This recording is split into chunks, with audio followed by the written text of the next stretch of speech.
All right, welcome to the podcast. Ballie, Yes. Thank you. lost but found. There was no careless owner. It's just me that waka about.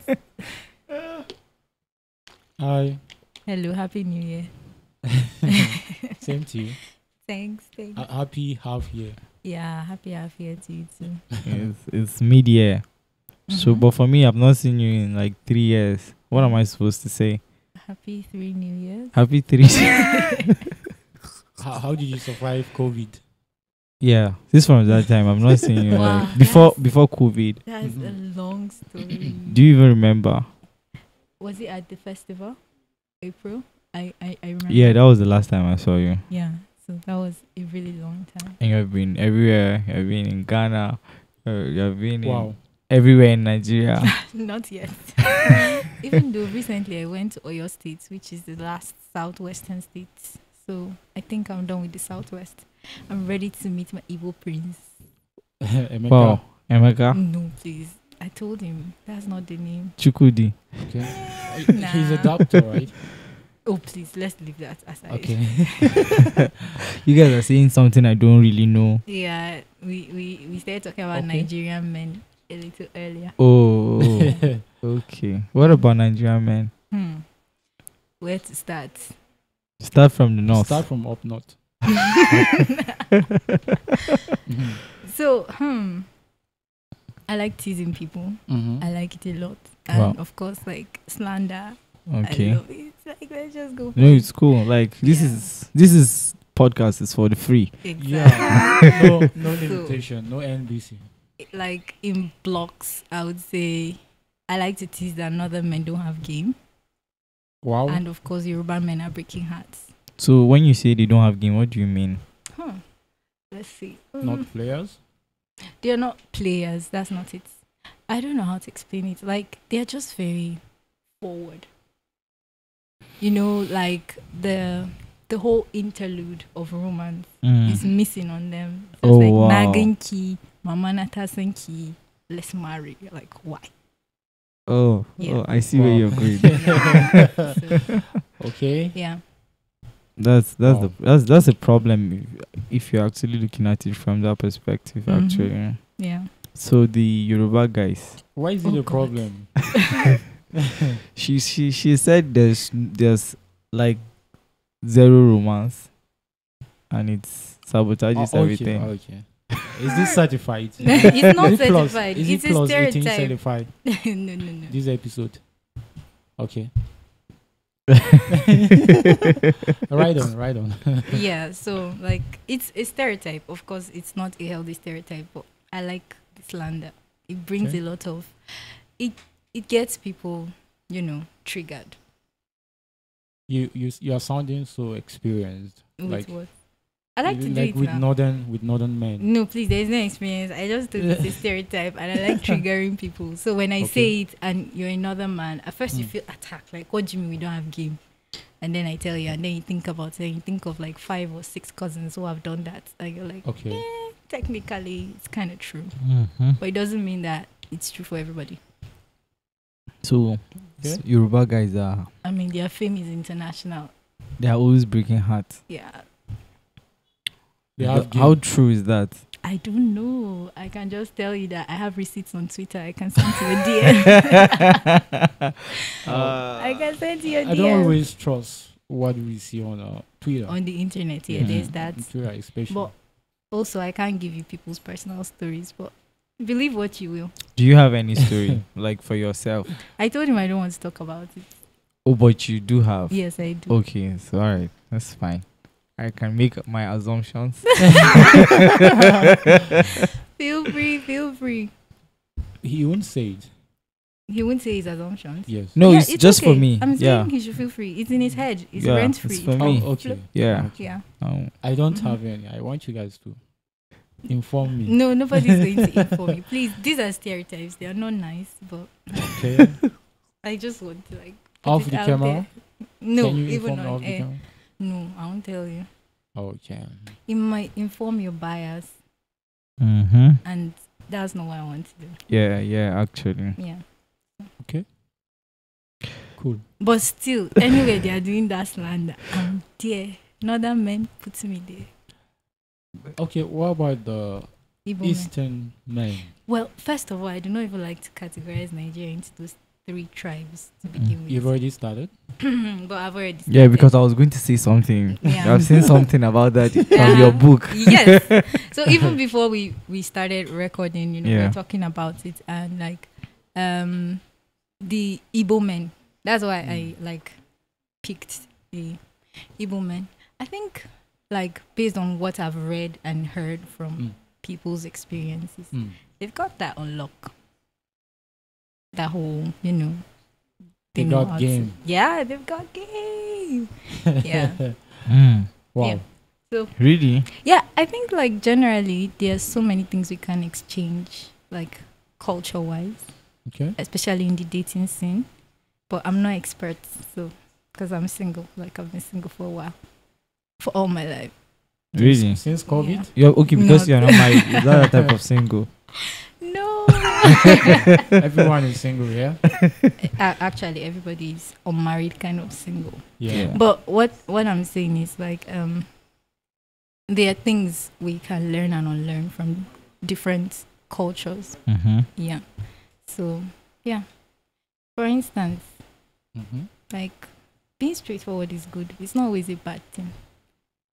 But it's not romantic.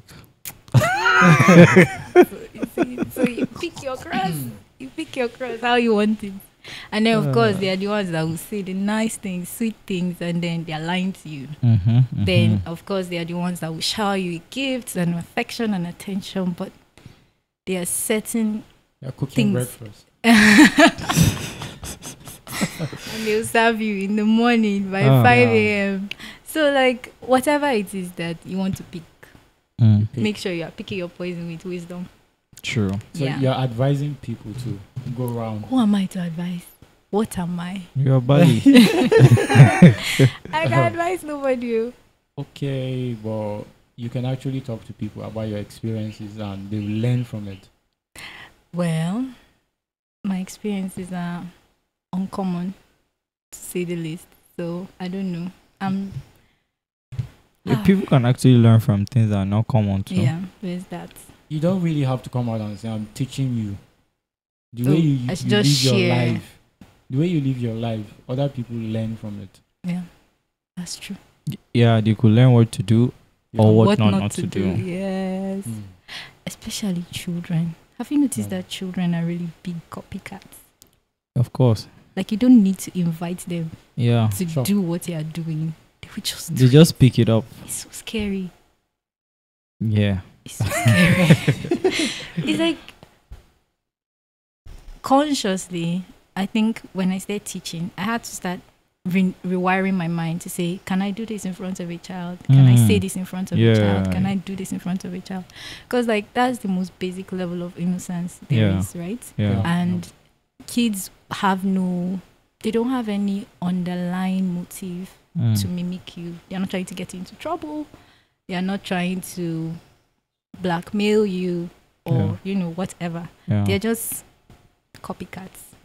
They see and do. And when they are doing that, they are like a mirror of who you are. So when a child does that, you're like, no, don't do that. So is it safe to say that parents should actually watch what their kids watch, like especially on TV or the internet? Yes, it's more than safe. This one, our advice, is a requirement. Not because I've had children, but because I know. Yeah, you have been with kids. Exactly, and they are No the one knows? fastest learners in the No world. one knows No one knows what. whether if you had or not.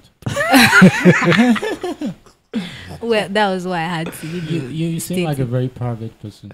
Yes, I am. So And I'm very shy, even though none of you will believe me. Okay. But It's I a think- different type of shy. yeah, I think the biggest TV that a child will actually watch from is the TV of his parent, especially the mom. Yeah. Yes. With relative to the present generation, Mm. how do you see the TVs I'm talking about in the next 10, 20 years. It's not a good picture. What he said is scary, really. Because first of all, like, I'm not a firm believer in early exposure to screen time. I know that it helps with parenting, especially because like people are busy and all of that. Yeah. But research has shown that if you expose children who are under 2 to too much screen, they develop attention and hyperactivity disorder, attention deficit and hyperactivity disorder. Yeah. So the old school method of leaving them with something to be playing with, or they should be licking their leg or eating sand. Yes. That method so far, based on like early childhood education and development research, is still the best. Yeah. But of course, like, you're cooking, you have to work, you have to attend to, the spouse, or you have to, you know, do how it other is. work. Yes, exactly, with the whole multitasking thing. And then there is Coco Melon, or, oh God, my niece loves Baby Shark. Okay. And I feel so bad because I'm the one that introduced her to it, because she was worrying me. So I played Baby Shark for her, and that's it. She got hooked. Wow. But of course, instead of always playing it, sometimes we just sing it. So we start singing Baby, she start laughing and jiggling. Yeah. And she's like 1 year, 6 months old. Wow. Yes, and she has already associated that sound with fun. So when you put on the TV and you're in the next room and the child is watching whatever they are watching and there is no parental control, you don't know how much they are taking ingesting. Exactly. Yeah. And their minds are like sponges, so they just keep absorbing, Yeah. and they may not replicate that behavior immediately, True. but it will inform the kind of people they will be in the nearest future. So when they start doing some things, you're like, which spirit is this? But really, Nickelodeon. What do they call that? oh my God, my mom hated Nickelodeon when we were growing up. She Why? hated that channel. I don't know why. My mom is very dramatic, so sometimes she tell you. Maybe they've seen like a BC. See, Like, you know all these BCs they send. of course. Say Lord of the Rings is evil. Yeah. Chronicles of Narnia. I'm like, okay, like, even if you're coming from a faith-based perspective, these people were profound like believers when they wrote it. But they are doing idolatry and all of those stuff. So of course, when she would come in and see us watching something like SpongeBob, for instance, like, why is the sponge talking? Why is that starfish like this?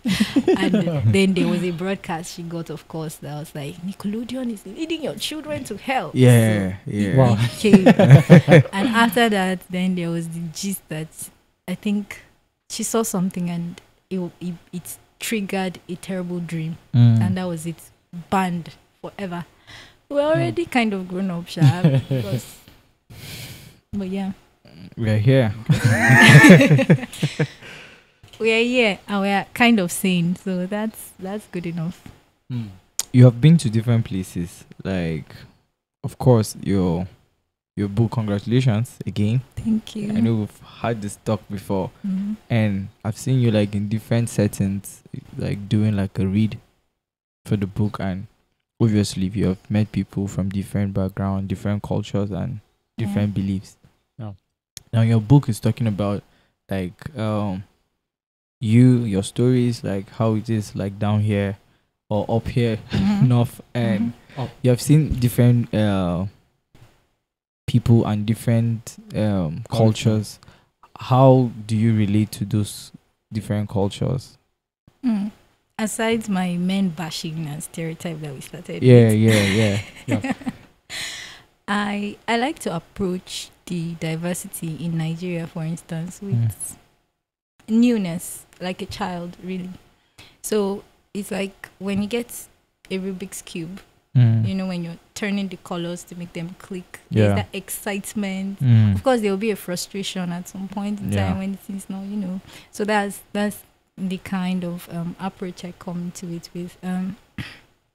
I've been privileged to work with 1 or 2 people who are working in that space, in preservation of culture and language, especially the Nigerian language. And that has helped me appreciate, again, our differences and our similarities. Yeah. Because we like to sing. I don't know. I'll blame social studies curriculum. There are different tribes and languages in Nigeria. You get? And then we focus on the differences and put the similarities aside. And those similarities are like the thread that really puts us together. And as it's a not nation. emphasized. It isn't as a continent, because even while I was out in Ghana, I mean, I met so many people from different cultures, even in that country, and there were so many things that I was like, oh my God, we do that in my village. Oh my God. Wow. You know, like when my colleague brought me masa, I was like, oh, you have masa. You have masa in Yes, Ghana. they do. I'm sure it's not a nice one. I will let you be the judge of that. But really, they have masa. Wow. And they That's even gave me interesting. one made from guinea corn, Wow. from gero. Yeah. Yes. And it was so sweet, like very sugary and nice, you know. So I would eat this and I'll be like, oh my God, this tastes like this. And oh, this tastes like that. And yeah, it just makes me wonder if there is always history associated with our food, for instance, that we don't talk about. For instance, jollof was like, who started it? Okay. Ghana jollof or Nigeria jollof? Nigerian jollof, hands down. What's wrong with their jollof? A lot. Well, Is it too spicy? it is very not spicy. That in itself is a problem.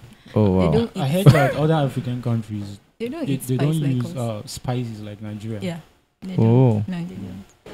Okay. Yeah. So we are the king of spices. We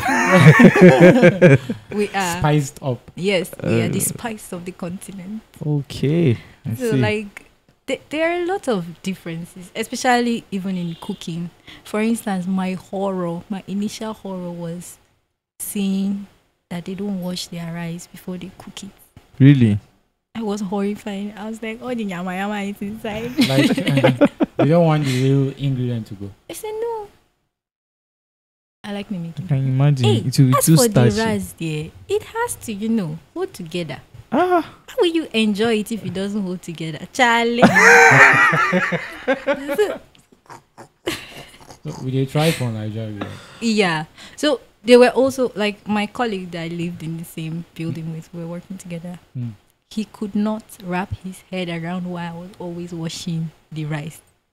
Why? So he had to ask. Yes, he was also challenging me. Why are you washing the rice? I'll be like, but can't you see all these particles? He was like, hey, you can eat it there. Nothing will happen. I'll be like, no. So when we go to school or to other places, he'll be like, do you know that Nigerians wash their rice? And they start laughing at you. Yes, or they will laugh that you parboil rice. And this is a norm for you. Wow. Like, you don't think about it before Exactly. you do it. When you're, even though it's tagged parboiled rice, we'll still parboil it. Especially when you want to do that. So you just jollof. cook it straight. Just cook it straight like that. Pour water and cover it to steam. And I struggled to adapt to their rice. I was always making goten shinkafa. Yeah. Yeah, Yeah, was there because like too, it was too. like you want it Yes, to it was very paddy rice. Like I struggled, so it was almost as if I could not cook again. Yes. I was What like, again do they have there? Like food? So similarities. They have to. Oh, okay. Yes, and it's up north food. There too. Yes, Okay. you know they have people that speak Hausa too Yeah. in the northern Yeah. region. yeah. So they have tuwo. They call it tuwo zafi. I don't know if they have tuwo nsenyi somewhere. I don't know. So it's like Yes, they have they tuwo. serve it hot. Yes, and like the soups, they do kuka, and then all wow. over the country they eat groundnut soup, but their groundnut soup is very soupy, watery, no Okay. veggies like that. Wow. Wow. Yeah, it's very river-like. But it was interesting because you just have to focus on the groundnut. Ah. So yeah, I really wanted. I wanted to go to Ghana, but man. no, they are No. nice meals. Like for instance, the wache is really nice. What is that? It's jollof rice and beans. Oh, okay. But they cook it with something that looks like when you find a sorghum stalk the dawa. Yeah. That when you peel the stalk, Yeah. there are those colorful sticks on it. Uh-huh. So I don't know what that plant is, but it looks like that. Okay. So they cook the rice and beans with it. So it colors it. It makes it a dark purple. More. Yes. So they cook it like that. Then they make shito. That's their pepper sauce. Okay. With it's a whole thing. It's black sha. Kai. But that's the spiciest thing I've eaten there. So I like it. Okay. Then Ghana. they always put pasta in everything, of course. Really? Yes. And they like avocado. And they eat eba with egg. God. Like fried egg. Huh? He can't contain it. Yes. Yes. Fried egg. Yes. Fried egg. They can also do boiled egg. So like all these things were culture shock for me. But at the same time, it's eba. You also eat eba. We also eat eba. But we like soup. Yeah. They can eat swallow with pepper. Banku. They'll just grind pepper, fry. But like, why don't you have soups? But like, so it's just the way it is really. Food is a problem. Even in Nigeria, there's some food that you can try. You understand? Like I don't like I don't know. The one that they don't use to, the white one that they wrap. I don't know, is it fufu? Yes, apple. It's apple. I don't like it. Why? Just for the fact that they say it doesn't get spoiled. Oh my god. So I can just imagine it's already spoiled. Yeah. Maybe this was prepared like 4 weeks ago. Yeah. Interestingly, their kinky is like that too. It doesn't go bad quickly. But most fermented foods are. And that's one thing I noticed. So Nigerians, we don't have a strong fermentation diet per se. They do. Wow. They cook their banku with corn, what do they call it? Corn dough or cassava dough. It has started, fermentation has started setting in when they are making it. So already it's a bit, sour when they are making their stuff. But we don't have that. I mean, I went to Cape Coast with my friend Kezia, and she was like, "Oh, when we get there, we need to buy some fancy kinky." I was like, "Okay, maybe this kinky will be different." What about plantain? Oh my God, that was what saved my life. Shout out to plantain. All of you that slander plantain in this life, you do not know what the Lord has done. Do you know that there are people that don't have plantain in their country? Plantain really? Saved me. How? Some people don't have it. Boiled chips. Plantain, fried plantain. Dodo, bole. Any plantain. Bole and fish. Plantain saved me. I can't lie. How about chicken? Yes, chicken is supposed to be everywhere. Yeah, when I came back, I didn't eat chicken for like 7 months or so. I didn't want to see chicken. It was too much in your system. That's literally your escape route. Is, in my opinion, based on what I've seen, it was probably the cheapest protein because they import it. Okay. And in boxes. So there's a box of chicken thighs, a box of gizzard, a box of wing. Okay, yeah, I guess it. Yes. So like I would be craving goat meat like this and say that. By the way, I think I spent like 1, 2, 3, 4, 5, 7 weeks before I saw a goat with my eyes. But then I was in a city, so I didn't really blame them. But the day I saw goats like this, I was looking through the window. Yay! Normal thing, yeah. I'm telling you, like that you be chasing it. Hey, go away. So like that was interesting. But chicken, yeah, in all forms. And I think they experiment more with proteins. Like their food is very versatile. I think Nigerians are very restrictive in our diets. We have a righteousness about it.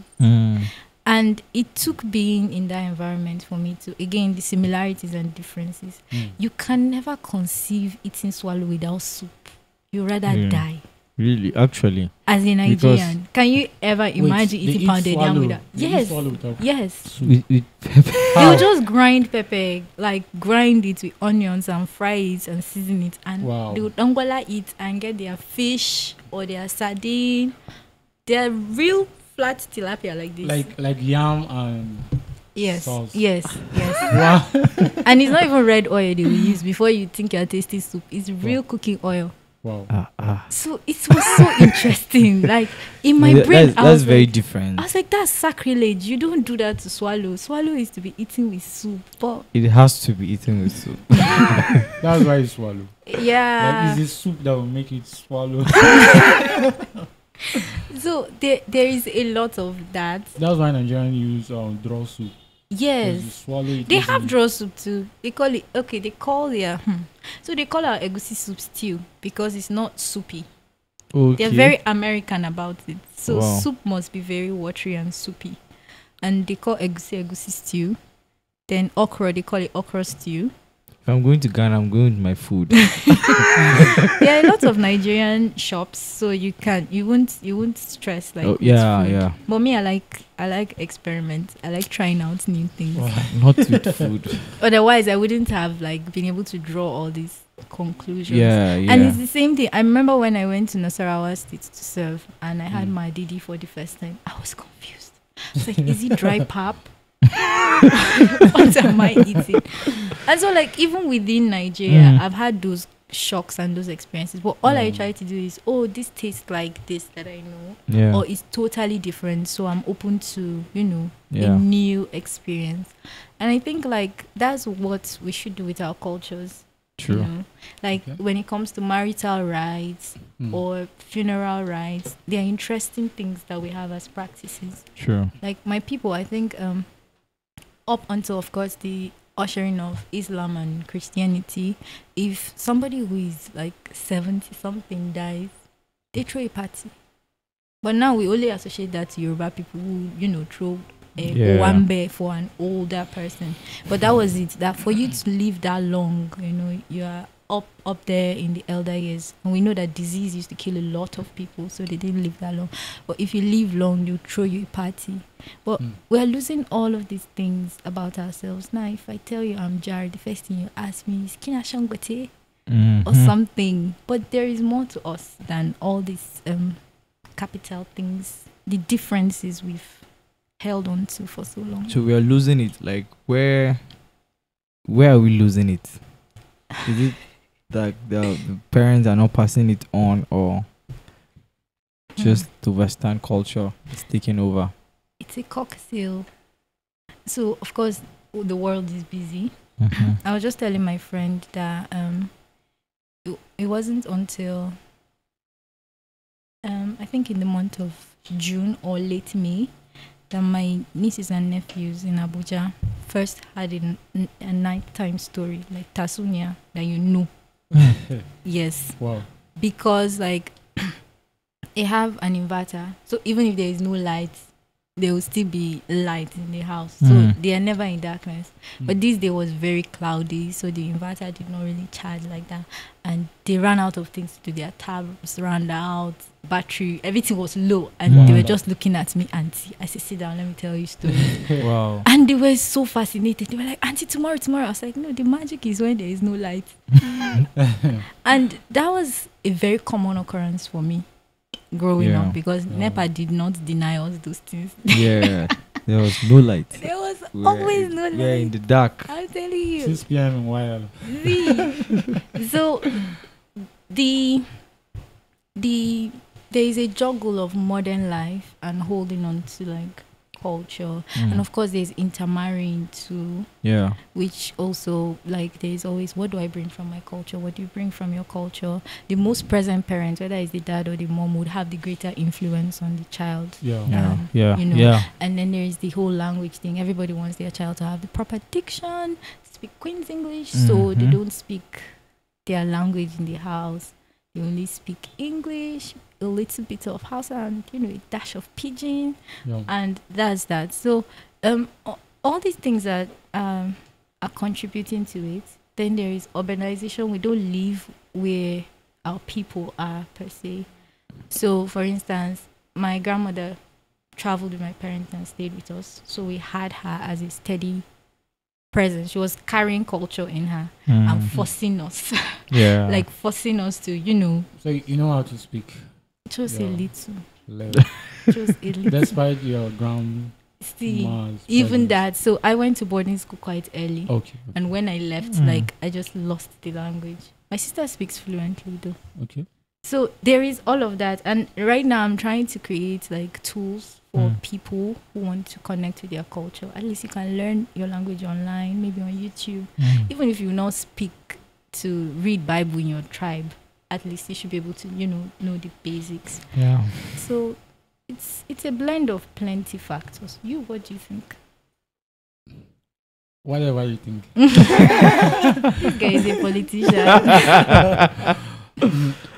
Well, I think I've seen it somewhere on the internet that in 30 to 50 years, languages will go on extinction.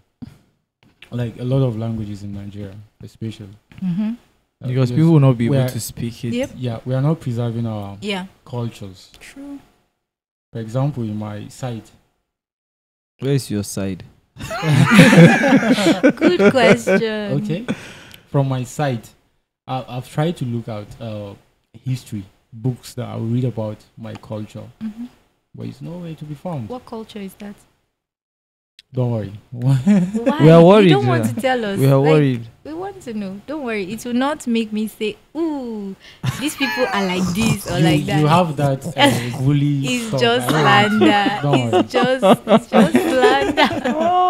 It's just slander. This is the problem. You're not proud of where I'm you're very from. proud to Then be from. tell Say me. it. I'm proud to be from Bogoro local government. Oh, Yes. your Zar or your boy. They had different languages from Bogoro. Yes, that's what I'm asking. Which one? Up to 15, I think. So Which one Which you one be? do you? Which one you Which be? one are you from? Zara. You're Of course, Zar. I'm Zar. Oh, Yeah. nice. I'm a Zarite. So we have that existing beef from our ancestors. I know you must I don't say like to something. keep it, You must though. say something. I think that the Zara people are one of the most impressive cultures in Middle Belt Nigeria. When I say Middle Belt, I mean like the original region that was I called don't know Middle how Belt. to speak my language very well. Yeah, but you people still have your limsar Yes, we have Every year. every year. And that's very It's impressive, impressive. actually. Like we lost our Lengdori so many years ago, and to revive it is a problem. You guys lost your what? Our Lengdori. What are you saying? Lendo. Don't worry about Okay. it. Dory. That's nice. Dory. That's That's language. nice. Yeah. Well, Lendo is here, Sha, in case you want to. In case you want to get back. Yeah. But Yeah. you were saying before we started I was saying, grilling. I've been looking for where to read about the history of our tribe. Like, I want to know more about our culture because how I grew up, I didn't have the opportunity of learning more. Because just like you, I went to boarding school. I was not closer to my parents, and my parents didn't speak the language to us.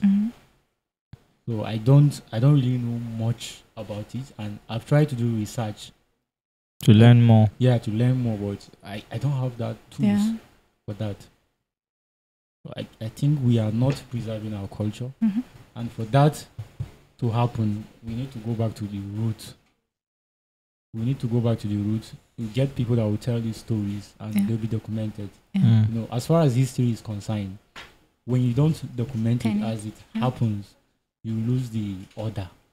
So when people come to speak or to tell you stories, there will be things that will be missing. Yeah, things will be Definitely. omitted. Like, yeah, Yeah. true. So, but for now, since the error has already been made, we don't need to sit back again and say nothing can be done. We should start from now. Yeah. Yeah. Preserve the ones that we have now. So I don't want to blame my parent completely. you had a But part to yeah, play. my dad is from a different place from my mom. My mom is from Gombe. It's a minority tribe there. Gone by it. What What's the tribe name? is that? Awak. Awa. Fuck. Yeah. Nice. Which local government? In, Sorry. it's in Kaltungo. Oh, nice. Yeah. And my dad is from Ibaji. Mhm. And Ibaji, we are another minority set of Igala people. Mhm. So my dad is very heavy on English. That's the only thing he speaks to us. So, but then there's one thing he was always doing. Then he was always telling us stories about the place. So I've not really been there, but I know a lot about the place, Yeah. and I don't understand the language, and that is because we've stayed with our mom more. and she doesn't speak her own dialect, and my dad is from different places. So in our house, there's a bit of confusion. She's speaking more of Hausa, my dad is speaking English. And they are different. So it was too much. At the end of the day, I'm just confused. I could pick words, like if they are saying things, I can like, okay, this is what they are talking about. But man, and at some point my dad wanted us to learn French. I like your dad. He thinks international. It was too much. But that's the reality for a lot of kids in urban areas. Yeah, but I can understand his fears. Like, he we just thinking maybe if you don't really understand English well enough, you'll not be able to compete like in school or out there. So I think that's it. Like we have like now in our house, my nephews, they are very little. They're like 7. Yeah, I think 7. We speak Hausa in our house. Like I speak Hausa to my mom. My mom is always around, but they don't understand a single word.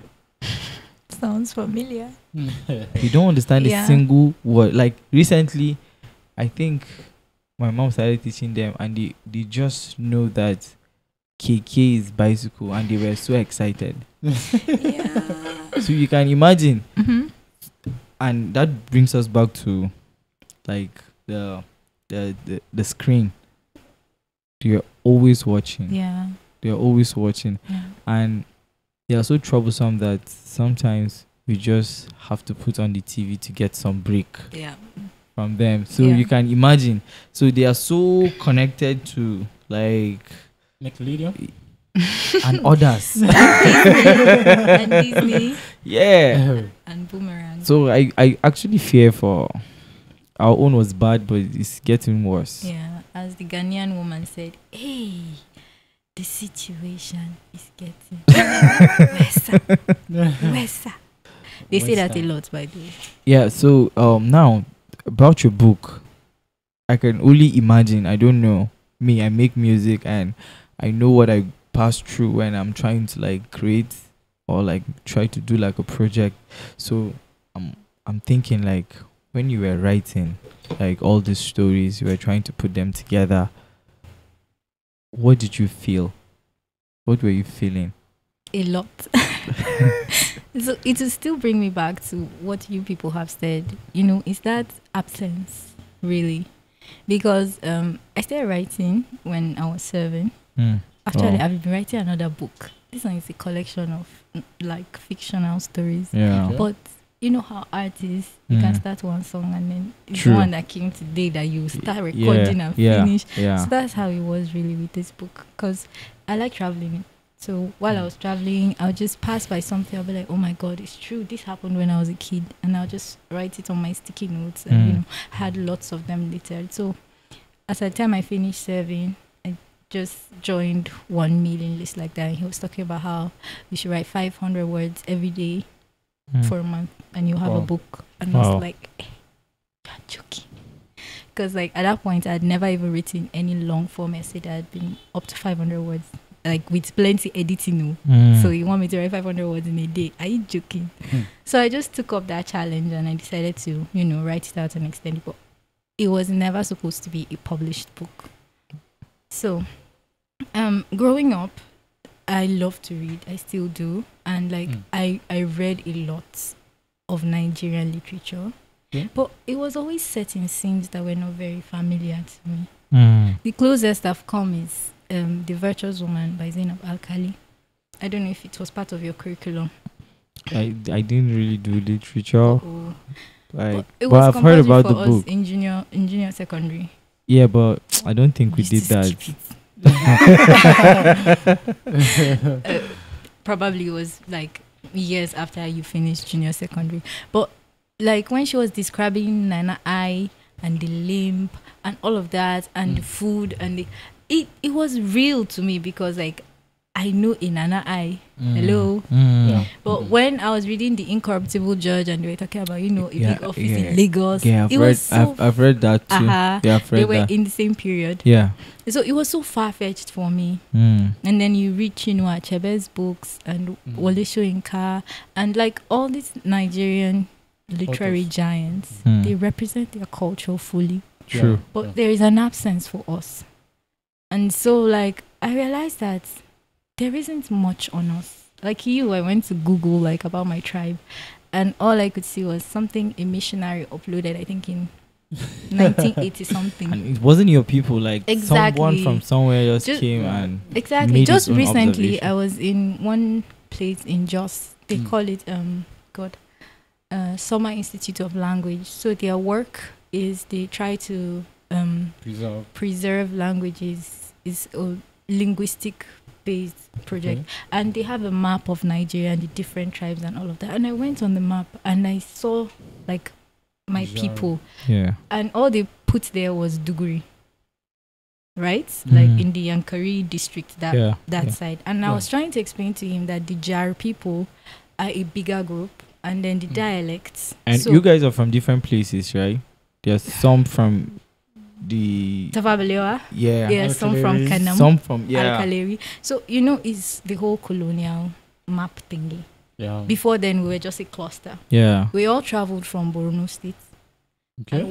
So I heard. And all this I found out because I stayed grilling my mom because I was part of a project. I was part of a project called My People, Your People with Sarauta. And the aim was just to amplify minor ethnic groups in Nigeria. Because, of course, everybody knows the big three that Lord Lugard forced upon us. The house at somebody said Lord Lugard of cursed memories. God rest his soul.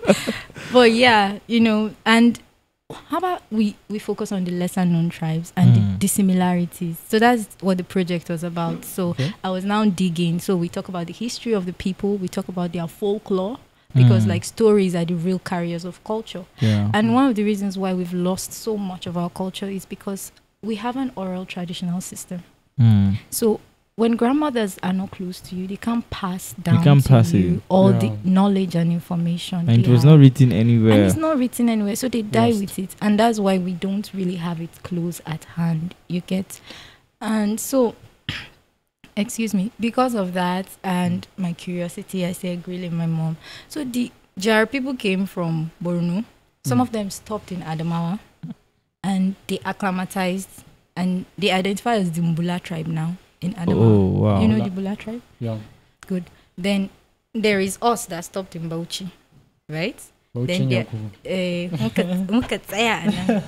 there are those who proceeded to Kaduna. And they formed the group that are called Java, but they're the Ham, right? So we're all from the same original place. But I'm not sure whether our pre-Borno immigration started from the southern, eastern, or western part of Africa. But I just remember something. Yeah. This is crazy. We were having a talk like with one of our friends that is from your place, and he was saying there are people, they were warriors, they were conquering places, and he said he was trying to, because he's from Kanam, so he was trying to like relate it with Kanam Borno Empire. Yeah. And I was like, I actually paused for a minute. And it almost made sense for a second. Yeah, right? It made sense when he said, because he was so sure. Jar people are so proud. They're so proud. And I'm like, are you serious? I cannot. But he was just trying to like just say, yeah, people were actually conquering places, and that is why they were spread all over the place like that. But even in Bauchi history, the Duguri people are one of the tribes, like the clans that were not conquered by the Usman Danfodio jihadists. Okay. Yeah, I think he mentioned that. Yeah. So like when you check the Jar people as a whole, of course Jar Balasu. Yeah. We speak different dialects. Our practices vary a lot. What's the difference between tribe and dialect? God, I'm not a linguist too. Me, I don't know. People are always correcting me. For me, I think that like, there is what do they call it? There is always context and the influence of like whatever time you're in. Yeah. Like now, if I meet you guys, I'm like, "Ooh, you're my tribe." It means something different. Yeah, it feels like tribe is wider. Yeah. Dialect is just like Subsect. Yeah. For That's example, how I the people in categorize Gombe, it. Yeah. Tangali, that is Tangali in Kaltungo, in Iliri, they speak different dialect. Then that's it. They are the same tribe. But of course, there is a lot of Western influence because these are not our words too, Yeah. So they will try to tell you, no, it's a dialect, no, it's a tribe. But that's how I've come to understand it. The big umbrella is the tribe, then the subsect. Then last, they say language is also different from tribe. And we have three languages. The rest are tribes. In Nigeria. That was also on Twitter. But that's not fair. That's not fair because when I speak Dori, and Batman might be confused, or a Guakman from this. But we're all Jar. I mean, it's so simple like water. Water in Dori is yam. Water in Guak this is jam. Water in Bat, those interfamiliar, is Pulang. So, and we're the same tribe. So like Different these dialects. nuances, and that's the problem. We've always waited for the white man to come and define these things for us. That's the problem. But he's not coming. Nobody is coming. We are our heroes. And that brings me to what I wanted to say. Like, okay, you notice that gap. Especially like because the complexities of intermarriages are even a different ball game altogether. Yeah, entirely. And like urbanization is going to keep going. I mean, like with the whole Japa wave now, that's a different level completely. No, it's true. And I think stories, food, and clothing carry a lot of history in them. Yeah. So I was so intrigued when my nieces and nephews were going crazy because I brought Madaron Kuka to them last year. They had never ever taken Madaron Kuka. Madaron Kuka that we used to what? So like there are these gaps we have. I've forgotten the last time I've seen it. Really? Yeah. Okay. If I get some, I would be. It's been a while actually. All those things. Back then in secondary school, it was everywhere. Wow. I think your break money finished. I can see it. And Hanji Ligidi. Yes. Yeah. And Halakokobo. All those things. Yeah. And like we've lost them. And the thing that I have committed to doing right now, not just with this book, but like all through, even with the work I do with Lingafrik, with Sarauta, is to make sure that we preserve these things in picture form, in video, audio, in text. Let it just be that there was a time, there was a people, even if these languages become extinct later in life, that's fine, it's good. Because even me, as I'm standing, I'll be sitting here, I cannot speak my dialect fluently, which is very upsetting to me, by the way. Because like, why am I so proficient in English? And and I was raised in Mochi, not even in Ilorin. Do you get? So there is that gap, but we have the digital tools to bring it to our screens. And we know that me and you, we are not going to go to the village and camp for 1 month to do intense learning of our dialect or our language. It's not going to happen. So how about we use what we know? We use our skills, we use our network to do what you said. The documenting, the research. There are grants I've been seeing, and honestly, like, it's just to find people who are passionate, who would be willing to try. Then we go into the interior, we find the oldest man who is still coherent at least. Who can tell us like, Inamu Kafito. Oh, when a girl wants to marry, how is it done? Even if you not practice it now, just the idea that you know. And what clothing did we used to wear before jeans and t-shirts? I'm always curious, like, what hairstyles did we used to carry? Tribal marks. Exactly. Tribal marks came because of slavery, actually. Because people needed to... That was a terrible one. Terrible. Very, very terrible. But I Wow. like the tribal marks. I keep telling people I wish I had the cat whiskers my people used to have. I don't like that one. You can still have it. Yes, I can, but will I? Then you don't like it. Me that used to I wish I could just like that chikamana Yeah. tattoo gum. I Yeah. wish there would be that version. I'll put take it off and on without having to cut myself. Yeah. But I like the side ones yeah. too. Yes. Yeah. This one Mm. is the most common. But the reason why I like it on people though, but I feel like I already have a scar here to be conflicting. So aesthetics is not really good for my, Wow. That's besides the point. So when we see tribal marks, there is a horrific history behind it, but most people don't even know. So like my people, when you go to Yankari, when I was small, when we were small, it's still my people that used to be the tour guides of Yankari, but not anymore.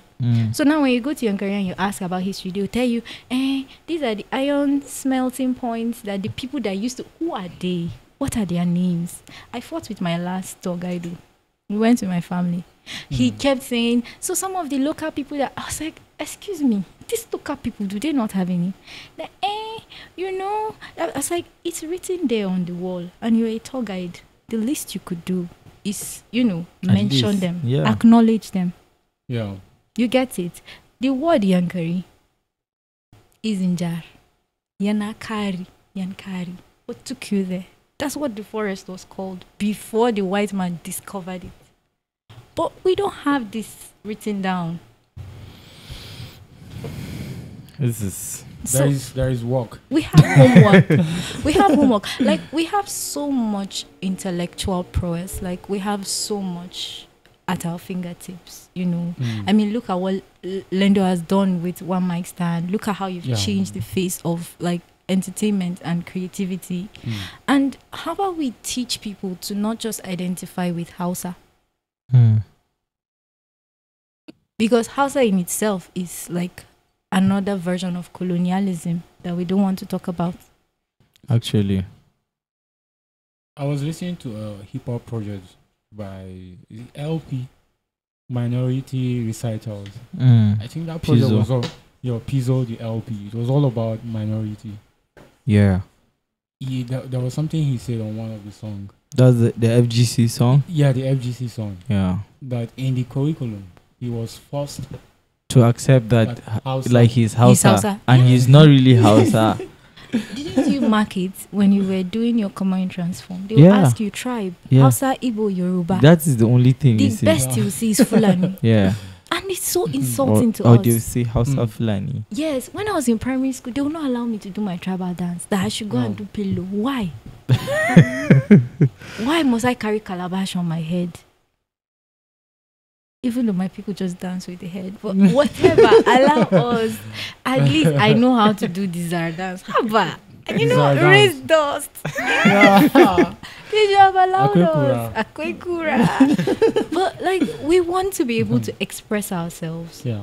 I mean, is it the difficulty you have with your tribal name when people tell you, do you have another name? Do you this? Do you that? You don't ask Olua Bukola or Olua Fumilayo for a shorter name or a different name. You pronounce it. True. You don't ask Ifunaya to tell you how to say Nanya. You just do. So why do you put me on in a tight spot because I said my name is Alpolam? It's hard. Okay, deal with it. Don't call me. Bye. Nice to meet you. It's that simple. But we've been taught to shrink. Yeah. So much. True.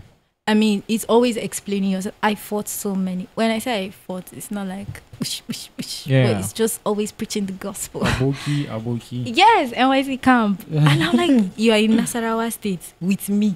And you're arguing with me that I'm Hausa. I will deal with you. I will deal with you. I think people that are not from the north, Yeah. they're very, very uneducated about the north. Yep.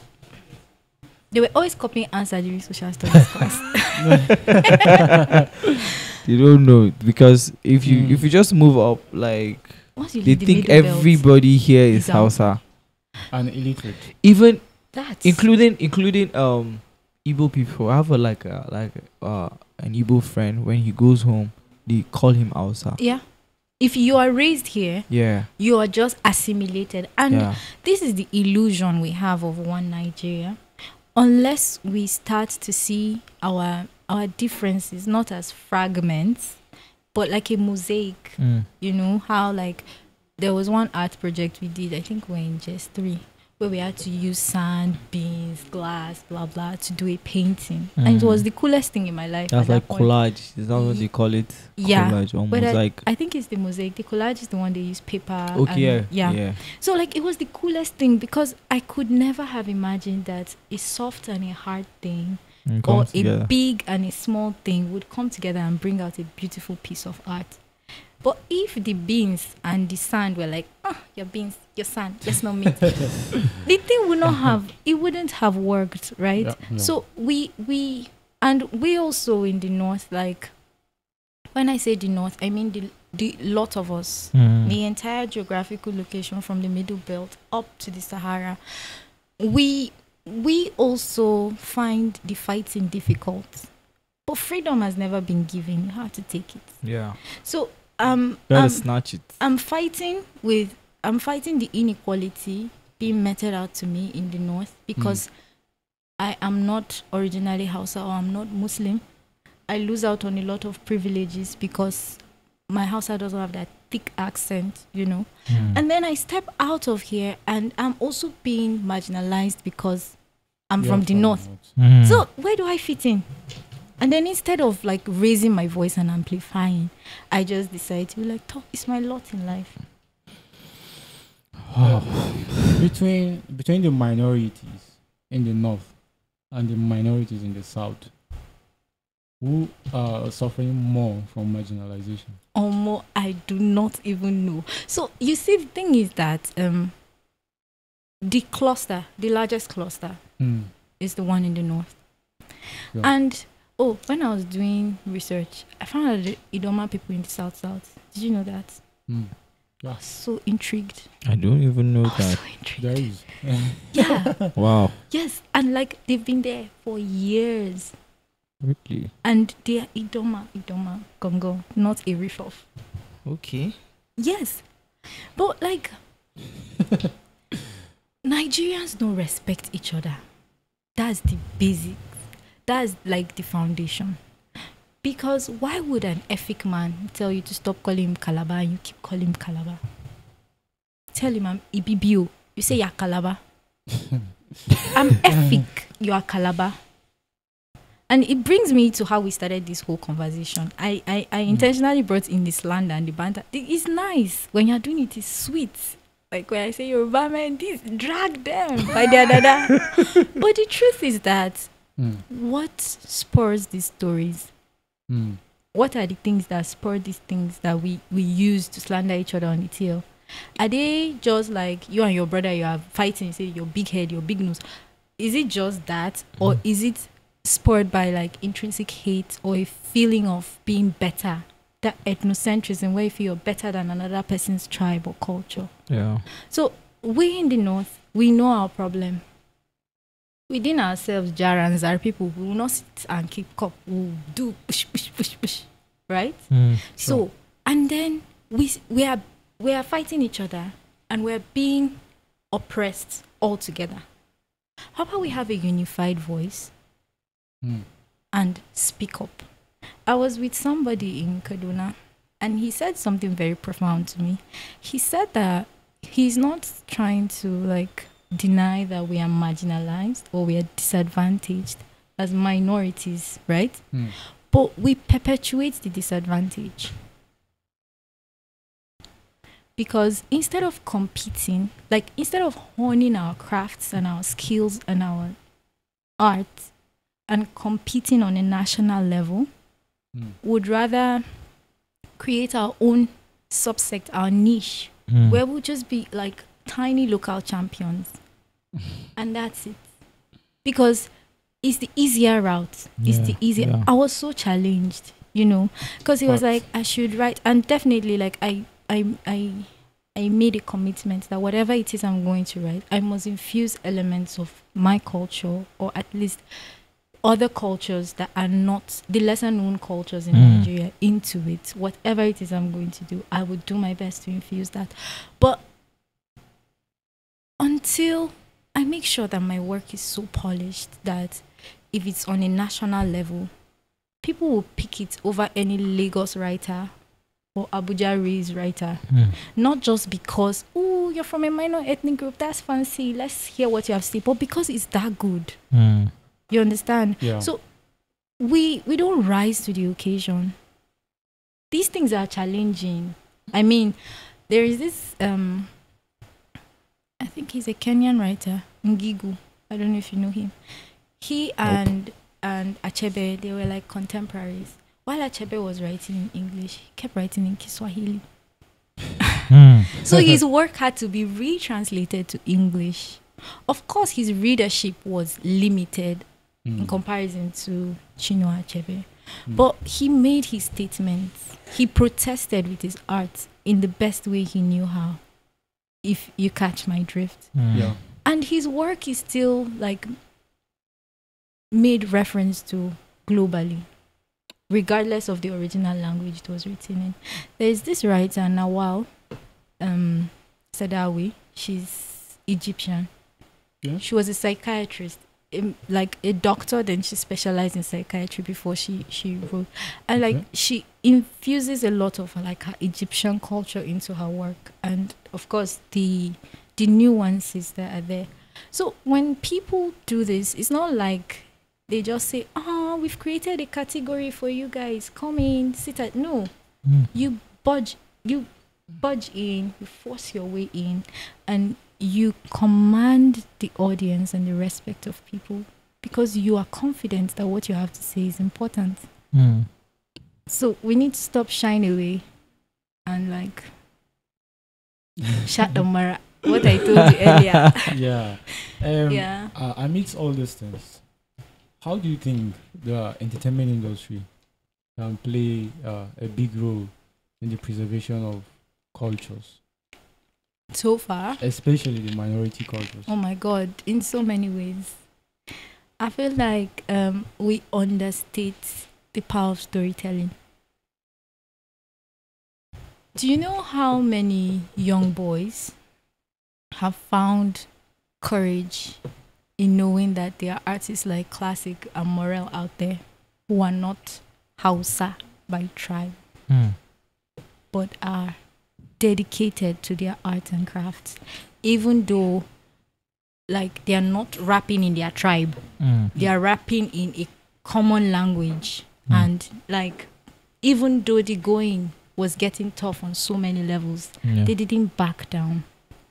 When kids in the streets look up and they are playing BOC, they are like, yay. And it's not just the music, it's the story behind the music. Who is this person? And why so audacious when everybody is rapping in Yoruba? Even if you're you're thief. If you want to blow in this country, they'll tell you must juke something inside just to make it fly. Who made those rules? Them. How dare they? Them, and it's helping their culture. And you see, exactly, you see men like Fino rapping in Igbo unapologetically. Like, they don't stand your daddy. It doesn't mean he may not have been tempted to. Yeah. But he may not have received contracts or deals to just, compromise. But he's standing on that. It may mean he will have delayed gratification. He may not be as big as Wizkid or Davido, not for lack of excellence or for being less. But matter of fact, the three main languages in Nigeria, I think they have music that is acceptable. Yes. And that's a very dysfunctional system. And our job is to disrupt it. First, we must tell good stories. We must make sure our work is excellent, that can compete on any level. It's not just in music. It's in fashion. True. Movies. It's in movies. It's in animations. It's in those graphics and cartoon drawings. I think someone was asking about like the book cover, the cover of my book. And the guy who did it, God, Edit is so brilliant.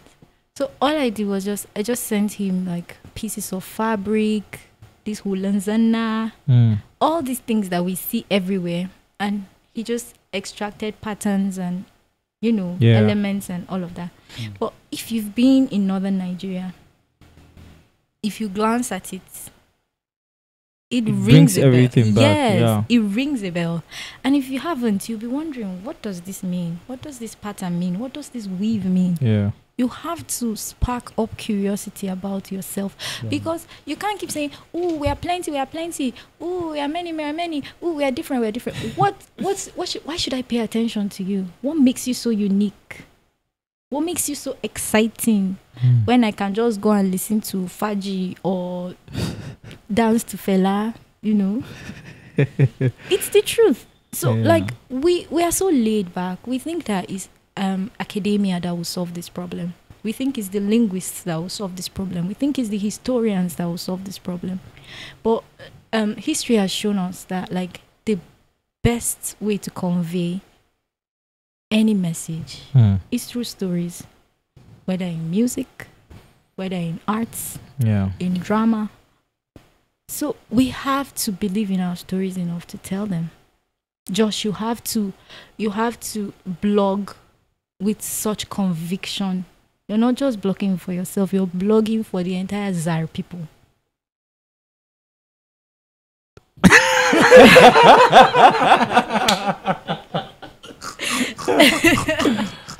I know there used to be a ZAR dedicated blog. Yeah, what happened to it? ZAR Times. I don't know. Get involved. Like, touch it, tap it, cover it. Do... Lendo is an artist. Don't mind Night. I'm turning to him now. So what's to stop you from naming your next project in Baji? Yeah. Baji Superstar. Something is wrong with you. Or your next brand, the next like outlet you're launching. Makes sense. I'm actually thinking of doing something like that.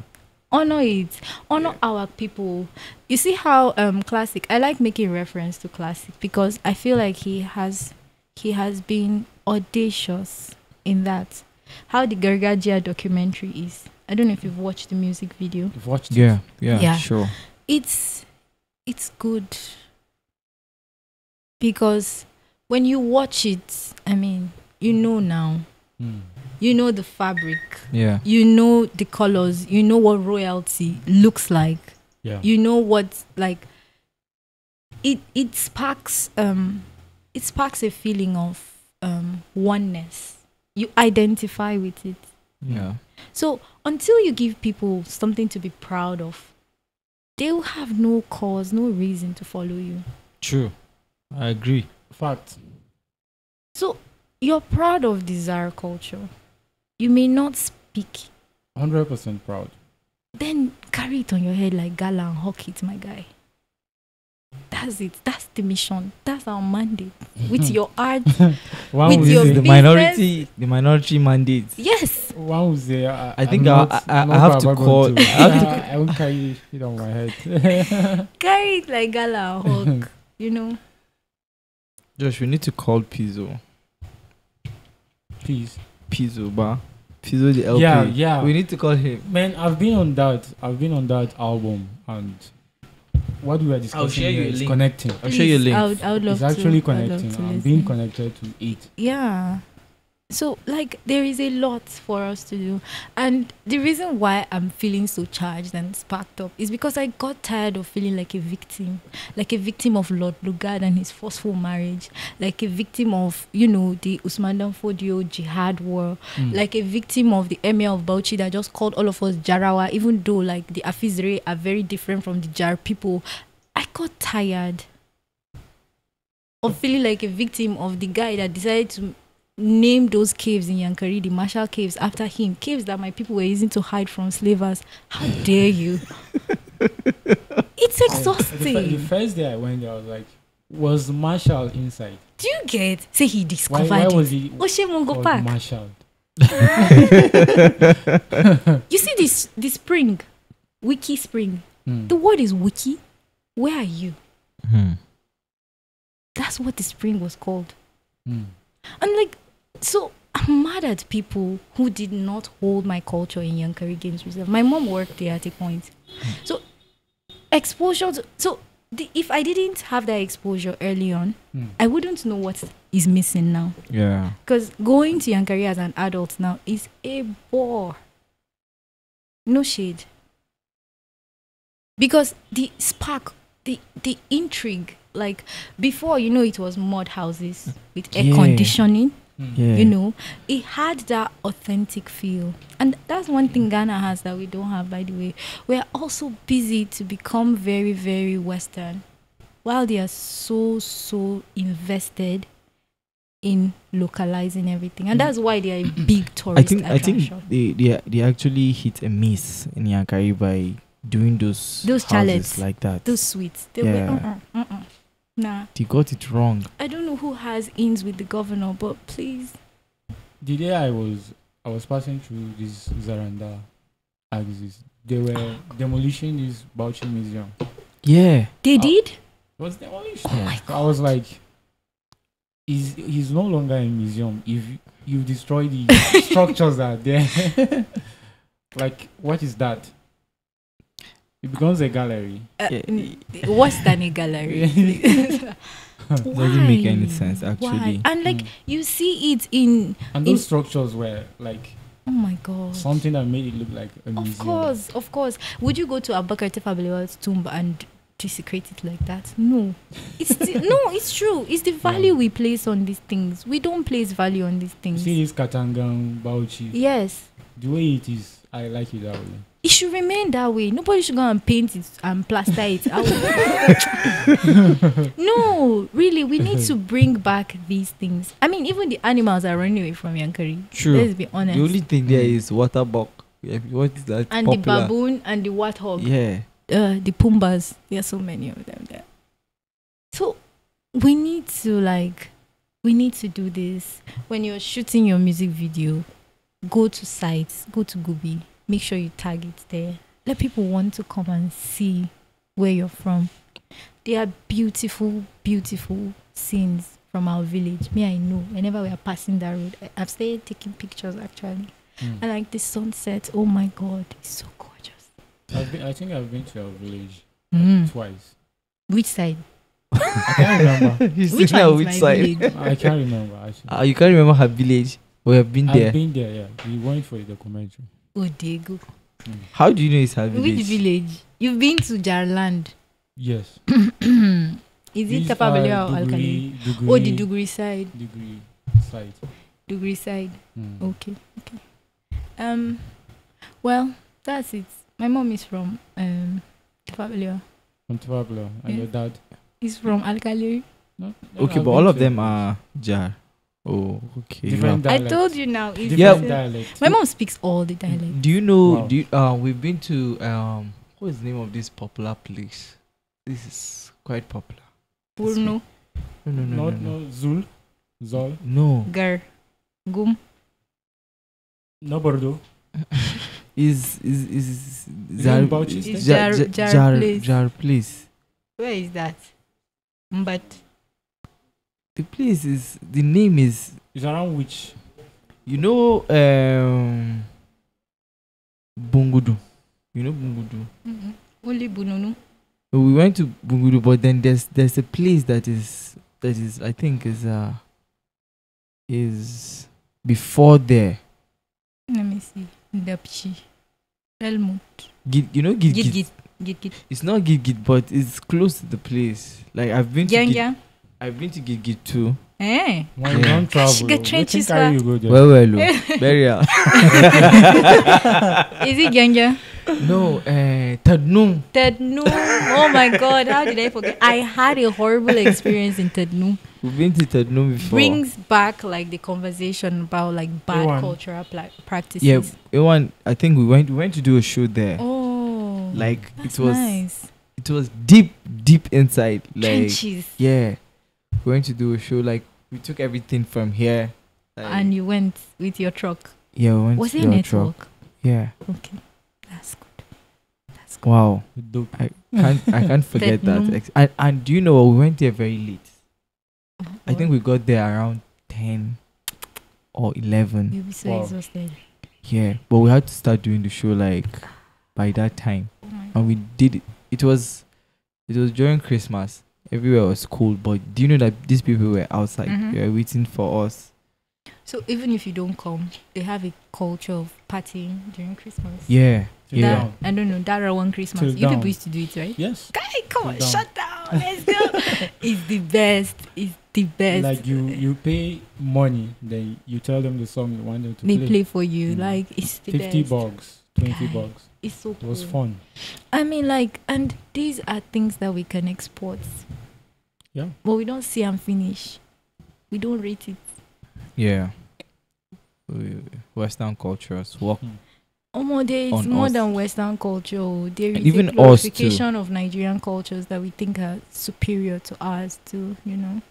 I mean, like, what's to stop us from making... I don't know if you've watched Halita. Halita. I love the idea of Watched it? Halita. Yeah, first like It's on it's- TV, right? Yes. It's based on a girl from Middle Belt, Nigeria, from Plateau. Yeah. The girl. And the characters like Sudung, Sume, they are the names that you know. Yeah, yeah. And when they are shooting the village, they go to her village to shoot. Even though it's, set in Abuja, but her origin story, Mm. It was she's not real. just Ekaite or Musa, as you see in Nigerian film, that the house girl is always Ekaite. Yeah, yeah. or I think I Imam love or- that about that movie. too. Yes, like the It was real. stereotypes are horrible, Yeah. So like we need to step out and do a little bit more. True. We may not do a lot at once, but just a little. A little. So Yeah. I have committed to doing something. Josh, you should also commit to doing something. Ballie's already doing I am. so many things. I think I am. Okay, you are already. Yeah. So we should expect the Zara blog Ah. 2.0 back with a banger.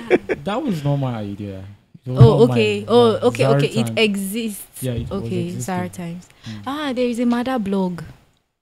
It's one of the coolest things I've seen. Mada. That's Mada in Nasarawa State. Yeah.